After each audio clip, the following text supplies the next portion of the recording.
Ok, et bonsoir à toutes et chacun, bienvenue à vous. Nous sommes à la toute première session de formation gratuite pour 2025, précisément le mois de janvier. Donc, nous avons bien voulu échanger sur la question de la réalisation d'une carte topographique au circuit 10. Il faut savoir que QGIS est un logiciel qui est gratuit, qui est accessible à tout et chacun. Donc, vous trouverez sur la chaîne YouTube la possibilité de le télécharger, de l'installer et de mieux prendre en main son interface.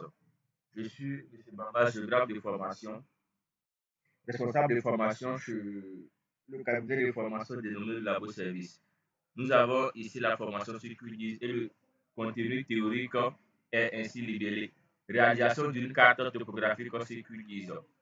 Il est important pour tout un chacun de nous de savoir réellement, quand on dit une carte topographique, à quoi faisons-nous allusion? Donc, une carte topographique, en un mot, est une représentation détaillée et précise des éléments naturels et artificiels. Dit comme ça, il paraît beaucoup plus facile d'accès, puisque la représentation cartographique, lorsqu'elle est dite carte topographique, a des caractéristiques qui sont au niveau du détail. C'est un élément qui est détaillé, donc l'échelle est, disons, choisie en fonction de ces détails que nous souhaitons révéler. Ensuite, la précision. Donc, ces éléments de façon détaillée et précise permettent de mettre en évidence des données naturelles et des données artificielles que nous appelons aménagements, donc des aménagements du terrain. Donc, l'élément essentiel que nous utilisons pour matérialiser cela sont les courbes de niveau. Et ces courbes de niveau indiquent des variations d'altitude, permettant ainsi de visualiser le relief.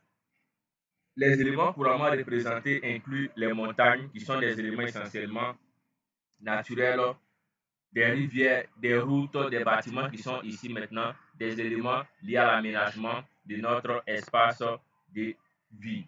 Donc, il y a aussi la végétation qui est essentiellement liée à la nature et des autres caractéristiques géographiques. Donc, voici en quelque sorte une définition plus ou moins globale liée à la carte topographique. Au-delà de cet aspect plus ou moins définitionnel de la carte topographique, il est important pour nous de passer à la prochaine étape qui nous permet d'identifier les 5 étapes clés pour réaliser une carte topographique sur QGIS. Si actuellement vous arrivez à me recevoir en termes de son et en termes d'écran, veuillez notifier cela pour qu'on puisse passer à la phase des 5 étapes essentielles pour réaliser une carte topographique sur QGIS.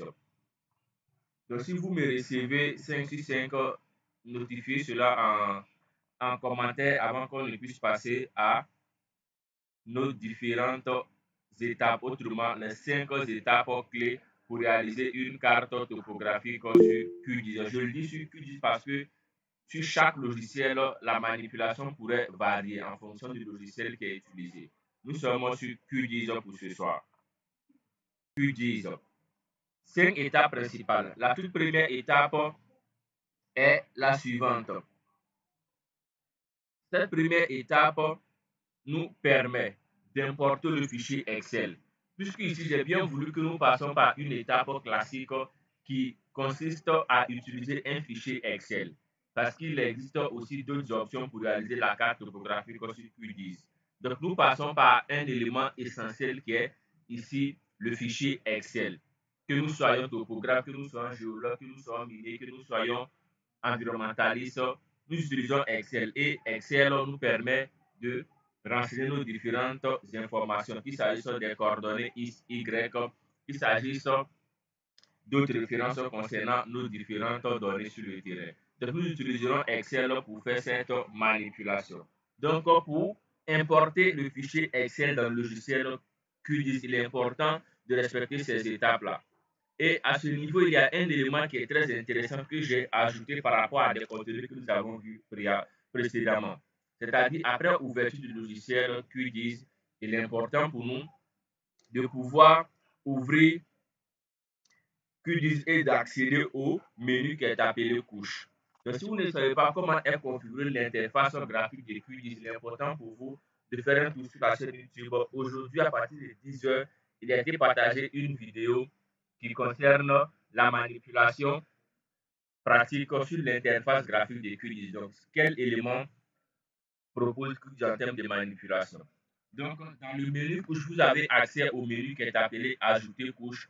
Et il y a un élément important que je souhaite notifier qui est à ce niveau-là, qui est appelé Ajouter une couche de feuille de calcul. Pour la majorité de ceux qui sont connectés présentement, vous ne verrez pas cet élément-là. Vous ne verrez pas cet élément, ce qui est normal.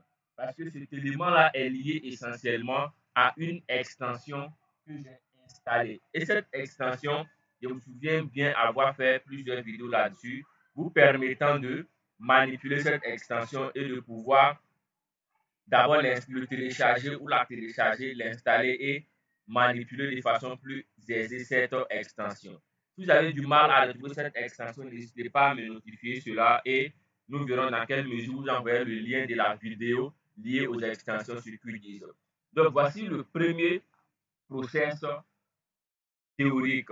D'abord ouvrir QGIS, accéder au menu couche, ensuite ajouter couche et ajouter une couche de feuille de calcul.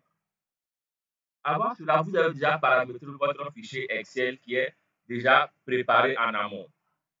Donc, vous sélectionnez le fichier Excel à partir de cette étape-là, la troisième étape. Et à partir de la quatrième étape, il y a des informations essentielles liées aux données de longitude et aux données de latitude. Parce qu'un fichier Excel que l'on souhaite ouvrir dans le logiciel QGIS doit impérativement, je le dis en griffe, porter ces deux informations sur d'abord la longitude et la latitude, puisque nous souhaitons avoir un fichier géospatial. Après cela, nous validons ici par OK, histoire de pouvoir ouvrir cette donnée Excel dans le logiciel QGIS. Après import de la donnée, qui est la toute première étape de manipulation, il est important pour nous de passer à la seconde étape. Et cette seconde étape est une étape cruciale qui permet de passer d'un fichier tabulaire, qui est un fichier Excel, à un fichier spatial qui est un fichier GeoPackage ou bien un fichier Shapefile en fonction de notre exigence par rapport au projet sur lequel nous travaillons. Donc, première étape, importer la donnée tabulaire qui est un fichier Excel dans le cas présent. Seconde étape, il s'agit maintenant pour nous de convertir cette donnée tabulaire en un fichier spatial. Un fichier spatial est un fichier qui est capable de matérialiser une donnée géographique avec l'information précise, qu'il s'agisse d'une donnée ponctuelle, qu'il s'agisse d'une donnée linéaire ou d'une donnée surpacée. Cela dépendra en fonction du type de données que nous avons. OK. Donc, il est important pour nous de convertir cette donnée histoire d'avoir une donnée spatiale. Et pour ce faire, la procédure est ici listée de façon détaillée. Il y a 5 étapes clés. D'abord, le fait de faire un clic droit sur la donnée tabulaire. Ensuite, d'accéder au menu qui est appelé Exporter, puis sauvegarder les entités sous. Et ensuite, vous accéderez au type de fichier, autrement le format de fichier que vous souhaitez utiliser. Donc, ces différentes manipulations essentiellement théoriques vous seront envoyées. Et vous pourrez, à partir de votre logiciel, manipuler ces différents éléments. Si vous rencontrez des difficultés particulières, vous pourrez aussi faire me faire un retour par rapport à cela.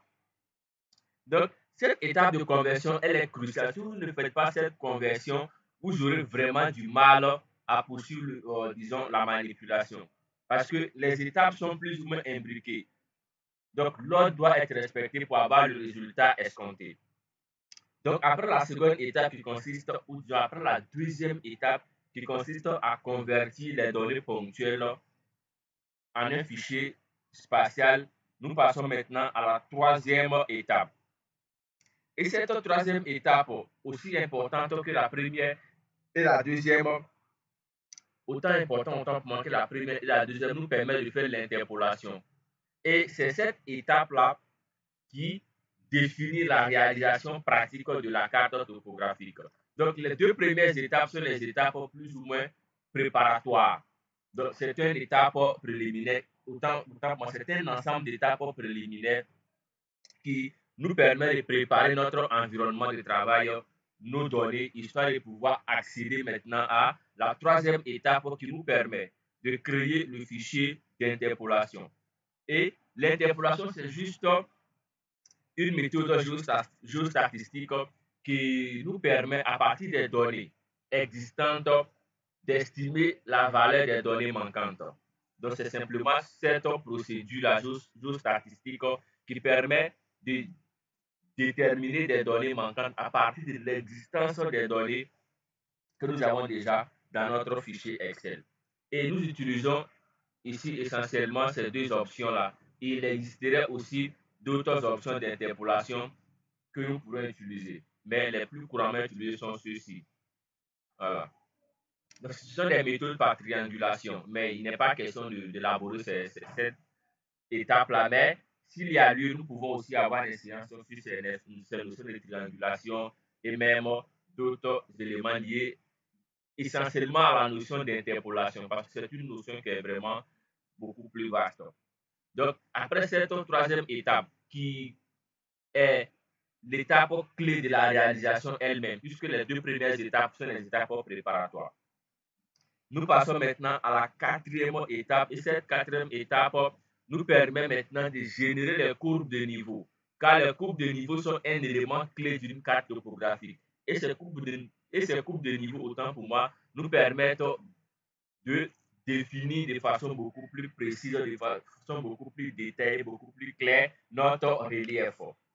Donc, les courbes de niveau seront déterminées à partir de ces quatre principales étapes qui sont ici le menu raster qui nous permet d'accéder à la fonction contour et nous lançons ici l'exécution de la réalisation des courbes de niveau qui sont générées automatiquement à partir de notre interpolation qui a été réalisée en amont. Donc, les étapes sont imbriquées. Aucune des étapes ne doit être omise, aucune des étapes ne doit être sautée. Sinon, vous aurez du mal à réaliser le produit final.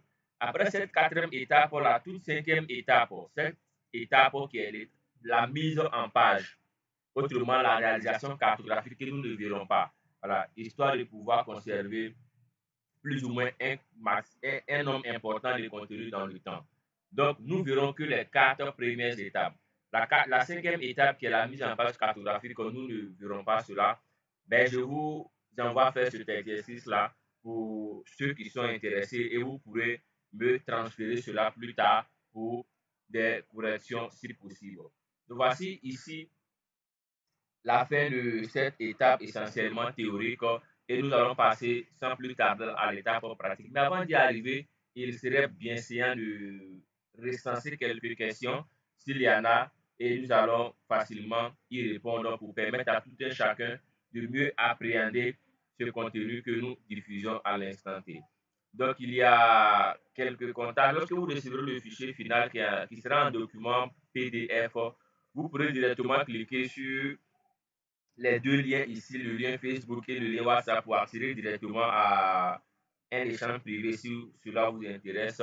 Et vous avez aussi la possibilité de me contacter directement par adresse mail ou par appel téléphonique. Donc, vous avez ici le maximum de canaux de communication pour, disons, accéder à un échange privé avec moi. Voilà. Donc, voici cette étape essentiellement théorique. Place maintenant la phase pratique, mais avant cela, les questions sont les bienvenues avant que nous passions à la phase essentiellement pratique pour cette formation de ce soir.